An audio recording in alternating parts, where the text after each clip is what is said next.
வணக்கம். இன்னைக்கு நம்ம ஒரு ரொம்பவே ஆழமான விஷயத்தை பத்தி பார்க்க போறோம். போன்சாய் கலை. ஆனா இத நம்ம கொஞ்சம் வித்தியாசமான ஒரு கோணத்துல இருந்து புரிஞ்சுக்க போறோம்.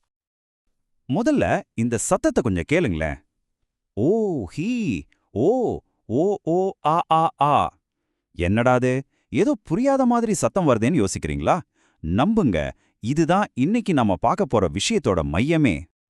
வாங்க நம்ம முதல் பகுதிக்குள்ள போகலாம். உருவாக்கத்தின் ஒளி. இது வெறும் இரைச்சல் இல்ல.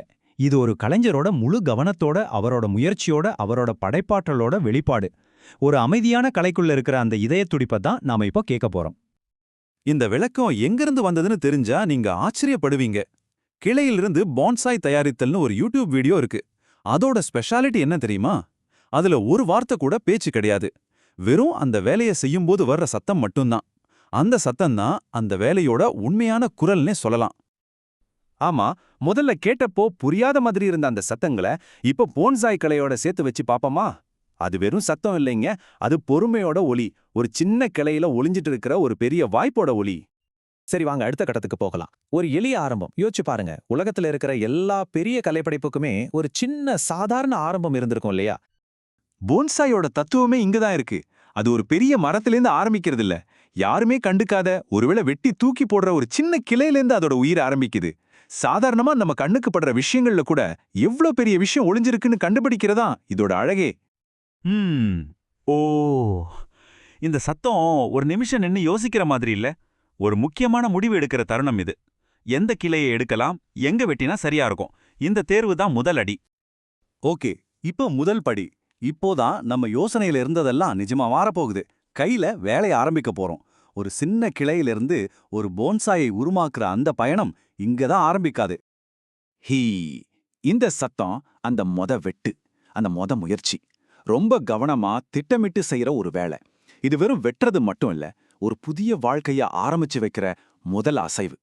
மொத்தத்துல இந்த வேலைய மூணே சிம்பிள் ஸ்டெப்ஸா பிரிக்கலாம். 1 சரியான கிளையை தேர்ந்தெடுக்கிறது. 2 அத பக்குவமா வெட்டுறது. 3 அத நட்டு ஒரு புது எதிர்காலத்தை உருவாக்குறது. அவ்வளவுதான். இந்த 3 தான் ஒரு சாதாரண கிளைய ஒரு கலைப்படைப்பா மாத்திர பயணத்தோட அஸ்திவாரம். இப்போ நாம ரொம்ப ரொம்ப முக்கியமான ஒரு கட்டத்துக்கு வர்றோம். காத்திருத்தலின் கலை. ஆமாங்க, வெட்டுறது நடுறதுன்னு எல்லா வேலையும் முடிஞ்சிருச்சு. ஆனா உண்மையிலேயே கஷ்டமான வேலை இனிதான் ஆரம்பிக்க போகுது. எல்லாம் செஞ்சாச்சு. இனிமே நாம காத்திருந்து தான் ஆகணும். இந்த அமைதியில தான் அந்த அற்புதம் நடக்க போகுது. இந்த காத்திருப்பு தான் ரொம்ப அமைதியா இருக்கும். ஆனா இதுதான் இந்த வேலையிலேயே ரொம்ப முக்கியமான கட்டம். ஏன்னா வளர்ச்சியோ மாற்றத்தையோ நம்மால அவசரப்படுத்தவே முடியாது இல்லையா? இயற்கை அதுக்கான நேரத்தை எடுத்துக்கும். சரி, இப்போ கிளைமேக்ஸ்க்கு வந்தாச்சு. இவ்வளவு நாள் காத்திருந்தோமே, அதுக்கு என்ன பலன் கிடைச்சது? அந்த வெட்டின கிளையிலிருந்து ஒரு படைப்பு எப்படி உருவாகுதுன்னு பார்க்கலாமா? இதுதான் அந்த இறுதி உருமாற்றம். ஆ இந்த சத்தம் இருக்கே, இது ஒரு ஆச்சரியத்தோட வெளிப்பாடு. அடேன்னு சொல்ற மாதிரி முதல் தளிர், முதல் வேர், அந்த சின்ன கலையில உயிர் வர்றத பாக்குற அந்த ஒரு தருணம், இவ்ளோ நாள் காத்திருந்ததுக்கு பலன் கிடைச்சிருச்சுன்னு சொல்ற மாதிரி இருக்கு. இந்த ஒப்பீட பாருங்க, முழு கதையுமே இதுல அடங்கிரும்.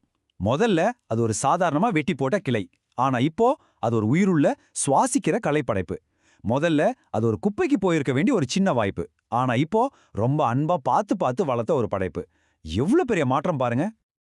கடைசியா நாம எங்க ஆரம்பிச்சோமோ அங்கேயே வரோம். இது வெறும் போன்சாய் எப்படி செய்யறதுன்னு சொல்ற ஒரு முறை இல்ல.